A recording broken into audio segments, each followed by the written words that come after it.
mean, we're building, the claw itself, that was built in Belgium, shipped to Philly, built and tested, then put on trucks and shipped to DC, stored it in a warehouse until we started building it. Then you've got, the cost of basically building an arena on the south lawn of the White House. Then you talk about all the things that we're doing at the Ellipse.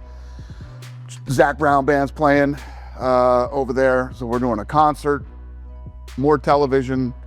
I mean, just the bathroom setups. The bathrooms on the south lawn of the White House are gonna be like the bathrooms at the Bellagio, okay?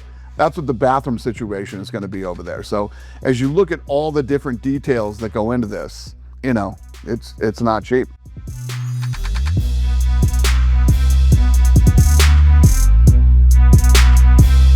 "13 years, and this question is asked a lot, like, do you watch it? Can you take anything away from it? And the answer is no. It's 13 years. We was two young, scrawny guys trying to make our name for ourselves, and now we're here. He did what he did. He changed the sport in a major way. Glad to have him back. But unfortunately, he got to see me, and 5 years is a long time, but I'm getting ready for the best Conor McGregor there is.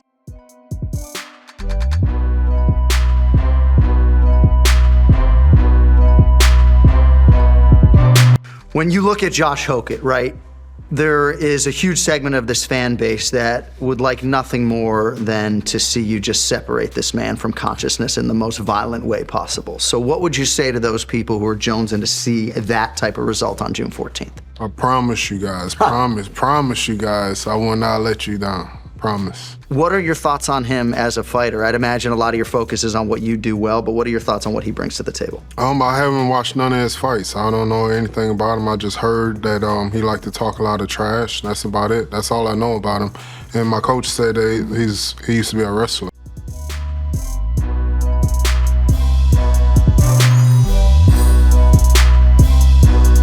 And Josh, when I look at the top 10, Derek Lewis is the single largest heavyweight, and you are the single lightest heavyweight. How does a fight look between you and Derek? It doesn't matter the size. It's all about tactics. It's all about skill. It's all about fighting within yourself, in your strong suit. And I got the speed, I got the cardio. And so, yeah, obviously I can't get hit by him, but my will is greater than his. And that alone is all that really matters in a fight. And so, in his last fight, he gave up. And so, it's hard to respect a man that gives up on himself. And so they talk about 16 knockouts and all this. On paper, he's a respectable opponent. He has a big name, but it won't matter if your mind's not there.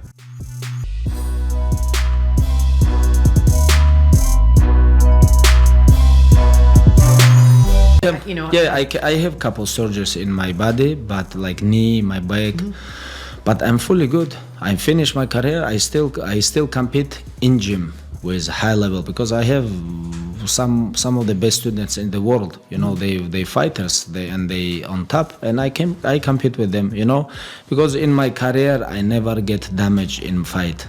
I was always good. My face was good. I was happy, win.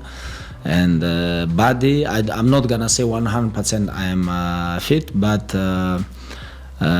if we compare to other fighters when they finish, the way how they have brain damage, body damage, everything, alhamdulillah, I'm very good. Do you worry about getting older? Getting older? Yeah. Honestly, yes. Honestly, yes. Tell me why. Yeah, every day you become older and older. Every year you become. I'm never gonna be 36. I'm 37. Next year I'm gonna be 38. And I think everybody worry about this, and you never know when it's gonna be end. Like for example, my father, he was living only 56, and his grandfather was only 53.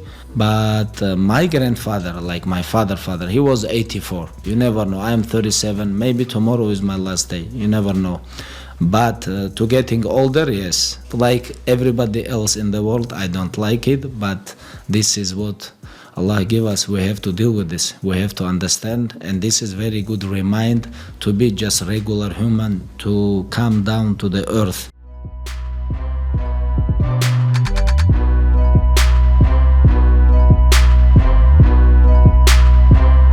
Does Conor stand in the pocket with Max if it gets to the end of the fight and Max points down? Well, I think we're all basically saying that we don't think it's going to go to the 5 rounds. Like, what's the chance of this actually going 5 rounds? If it does go all 5 and there's a point down in the last 10 seconds, I don't think Conor's going to be in physical shape to throw down with Max like that. Yeah. Because Max is still fast at the end of the fight, man. Dude, is he fast and powerful? Bro, I don't clinch people, especially the last 10 seconds of my retirement fight. I was like, dude, I'm not getting slept or getting hurt here in the last 10 seconds. He's got a turbo. I clinched. He's so good there. Like, not only his hand speed is good. Gaethje, you know, like what he did with Gaethje, man. That's still one of the craziest knockouts I've ever I don't want to. Of course, bro. He's going down. He knows what he's doing in there too. It's not just like a sloppy mess. He is technical in that chaos. I was clinching, bro. Yeah. I was clinching. I would have never thought, like, leading up to that fight, the last 10 seconds of my career, me clinching, waiting for the bell. Like, come on, bro. Lil Wayne is in the front row. I'm clinching in front of Wayne. He's got a turbo like none other. Like round 4 and 5. I felt it. That's why I'm such a big Max fan. And I think Conor's so limited in this fight because after like a certain moment, Max is like warm in the cage and the volume just goes up. Instead of dropping off, it's like he threw 50 punches the first round, 50 punches the second round, and then he just turns that shit up, man. Yeah. And it's not for show. That point down, that 10-second thing, like Max is really cut from that cloth. He's gonna give you the opportunity if you can land a shot on him. He's gonna open up, throw crazy. It's real.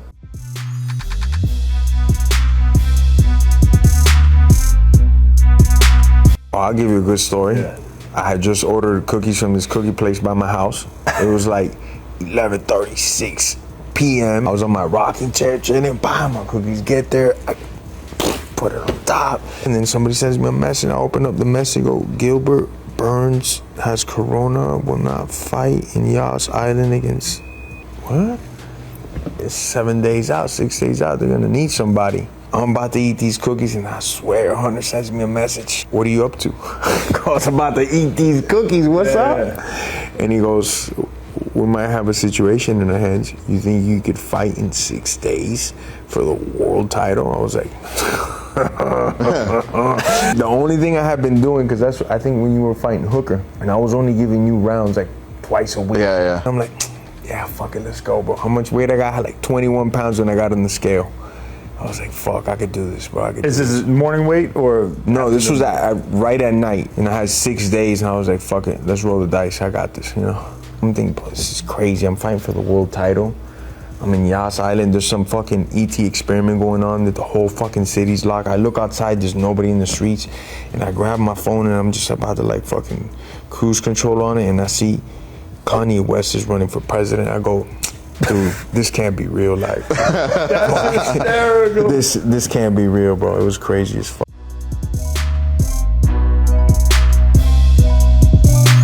He said, I'm a better striker than Sean, and I'm going to show it. And obviously we think of you as such an elite striker, and, you know, fair play to him for having the confidence. But do you think when you look at the striking skills, if he says he's, you know, a level above you, what do you make of that?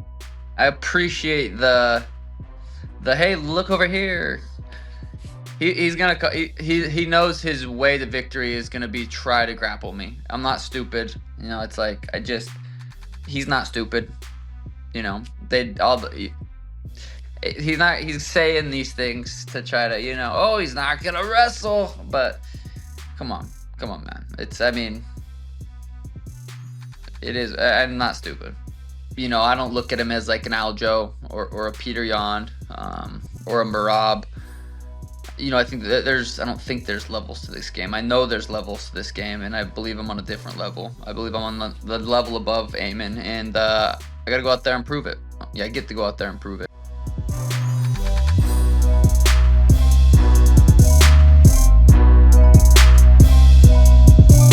Well, you mentioned Rogan. Obviously, he's had some comments about, you know, being a little bit skeptical about this event happening, either, you know, because there's a war going on or just fighting outside and the difficulty of that. He's one of the faces of the brand. When there's kind of a dissenting voice from someone of that high profile, Like, how do you respond? What do you do? Do you call It's them up? funny because, no. It's another great question by you. I just did the Charlemagne show out in New York, and they're hammering me with all this stuff about the president and us being friends, and I should be telling him this, and I should be telling, this guy's the president of the United States. No matter how close friends we are, there's a lot of stuff going on that I don't know all the details. I don't know anything about this stuff. And it's like any of your other friends, which is what I was trying to explain to them. Joe Rogan is a grown-ass man who has his own opinions on different things. And yes, we are really good friends. I don't call him and say, what are you doing? Why are you talking about bugs? I'm talking about bugs too. These are all real things that come into play that night of the fight. And you're gonna have different people that work for me, not as high profile as Joe Rogan, who probably have some concerns about a lot of things in doing this event. But we're gonna do it. To the best of our ability, we're gonna get it done.